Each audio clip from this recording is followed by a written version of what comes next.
How do you have a relationship with God? Man, that's an important question. Virtually every person asks it. So, in order to answer the important question, I want to talk about an important person. If I were to ask you, who are the titans of the Old Testament? You got to list David the king, and probably Elijah the prophet, and Moses the lawgiver. All of them great. But the granddaddy of them all, literally, is Abraham, or as he was originally known, Abram. See, God called him in the area that we now call Iraq and Middle East, and he said, I want you to go to a country that you've never seen and bear children that you have no hope of having in your old age. And because Abraham believed God, it was credited him as righteousness. As it says in Genesis chapter 15, and he, Abram, believed the Lord, and he counted it to him as righteousness. And that's why Abraham became the father of the faith. Faith for the Jews. Also, he is the father of the faith for Muslims. And by extension, he's father of the faith for Christians. Twice in the New Testament, there is a chapter devoted just to Abraham's faith. Romans chapter 4 and James chapter 2, where his carrying out God's call is defined as faith being worked out in the reality of his life. So he is the father of the faith. And if you want to have a relationship with God, Abraham is a pretty good model to follow. So to mental map this, I want to define two words, faith and covenant. Both of them are connected.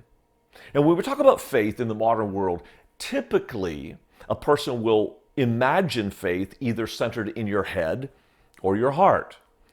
For those kind of more on the conservative spectrum of religion, they say faith is what you believe. It's the content of your doctrine. But it can't be just what's in your head, because even the demons believe the right things, but don't have a right relationship with God. So others say, no, it's more about what you feel. It's the relationship. It's the love. Well, there's a lot of truth there. But it can't encompass all the truth, because faith is not merely a feeling. In fact, faith is more in your hands and your feet than your head and your heart, at least according to the Bible. Faith is fidelity. I think you do well, actually, every time you read faith in the Bible, just to say out loud, fidelity, because that will capture what you already know about having a right relationship with another person. For example, in your marriage, you don't want your spouse just to believe in you or to know things about you or even have a feeling. You want them to put into action their thoughts and their heart so that they are faithful to you in the relationship. It is faithfulness that is the foundation of every right relationship with human beings and with God. And that's why faith is so important to covenant. Now, we don't use the word covenant a lot. We know the Bible is divided into two covenants, the Old Covenant and the New Covenant. We call that Old Testament, New Testament. But as a point of fact, there are 6 major covenants in the Bible.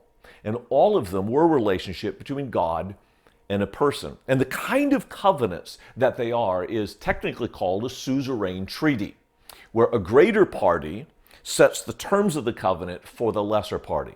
This is not two equals hashing it out and deciding to compromise with each other. No, this is God and us.